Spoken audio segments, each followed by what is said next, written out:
Called to be a rebel, part 2. As I was coming here, I received a text from a friend of mine. He hasn't been in church for a whole year.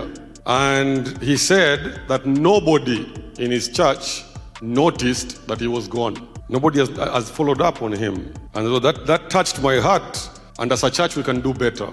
I've noticed one thing about people and about Christians. And if you don't know it, let me just tell you, people are struggling with Christianity. And when they come to church, they need to find answers, but there is no answer, only more confusion. There's a young Bible student who confessed and said this: I am not sure I really believe all this stuff anymore. When I pray, I feel like I'm just talking to thin air. Guys, this is not something that I picked out of nowhere. This is a person, a real Christian person, saved by the blood of Jesus, that is struggling with this Christianity. And I know that there are many of you here that are feeling the same way. But you can't say because it is taboo or sinful to say that you are doubting your faith. Many people are leaving the church, and when they are asked about it, they say, this was very interesting. We did not leave the church left us. I wonder how many of you that are watching right now, that are listening to me right now, that is how you feel about the church. One person said this: I hung in for a while, thinking that fighting from within was the way to go, but I ultimately realized that it was damaging my relationship with God and my relationship with myself, and I felt no choice but to leave. Hanging in there, thinking it's going to change, it's going to get better. Thinking that fighting from within was the way to go. Because we are told that if you want change, don't run away, stay inside and bring the change from the inside. But he said, I ultimately realized that it was damaging my relationship with God and my relationship with myself. And I felt no choice but to leave. These are the things that burden my heart as a pastor when I see the church that God paid for by his own blood, and we take it and we make it a place where people don't want to be there anymore. Unfortunately, the church as we know it today has taken cues from assembly line, doing everything possible to streamline the manufacture of shiny, new Jesus followers, fresh from the factory floor. But disciples cannot be mass produced. Disciples cannot be mass produced. Disciples are handmade, one relationship at a time. Coming to church is awesome, but the growth that's going to happen in you as a Christian person is to find an older man or an older woman and put yourself under them and let them help you in this walk that we call Christianity. Last week we saw Jesus cleansing the temple, and the reason was not really the selling of animals and the exchanging of money.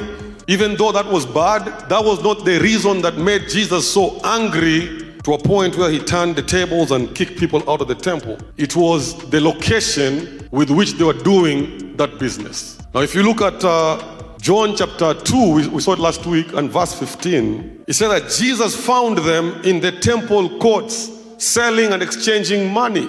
And my question is, what was this temple court that Jesus was so mad that people were selling animals and exchanging money? What was this court?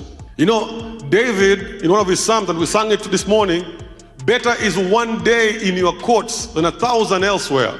Now I want you to think about that. The courts of the temple were divided into several sections. There was a section when you came in with the gate called Beautiful. You come into the temple grounds, and then the first place is the first court, and it's called the court of the Gentiles. And that is where the Gentiles that were not Jews will sit and worship. The second court was the court of the women. And these women and Gentiles were lowly people in the society. It is said that a Hebrew man would wake up in the morning and he would pray this prayer: I thank God I'm not a woman, I thank God I'm not a slave, and I thank God I'm not a Gentile. That's how they prayed. These were the people that they looked down on, the women and the Gentiles.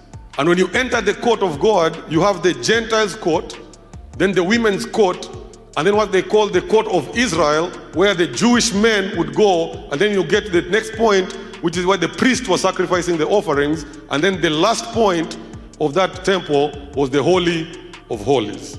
Are you seeing that picture? So David is not saying better is one day in the Holy of Holies. He says that better is one day in the courts, the place of neglect. Better is one day there. I better be in God's house in a lowly place than be anywhere else. That's what David is saying.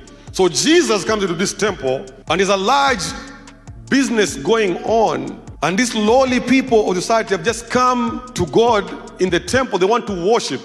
All they're asking is, I want to worship God. But the spaces of worship were dedicated to other businesses and not the business of the gospel or of preaching or of praying. They had turned the place into a marketplace in total disregard of the spiritual well-being of the Gentiles and the women. The environment was not conducive for their spiritual growth. In a sense, this environment hindered and damaged their relationship with God because of religion. The religious people had taken the space and turned it into a marketplace. And people saw this, and they didn't want to be part of that anymore. When people are leaving the church, we can do two things. We can say they are not with us because they were not of us, and make it very spiritual. Or we can go out into the streets and get them back. You know what is easier? To just say, let them go. They were not of us anyway to begin with. That's the easy part. And this is what frustrated Jesus so much about the temple.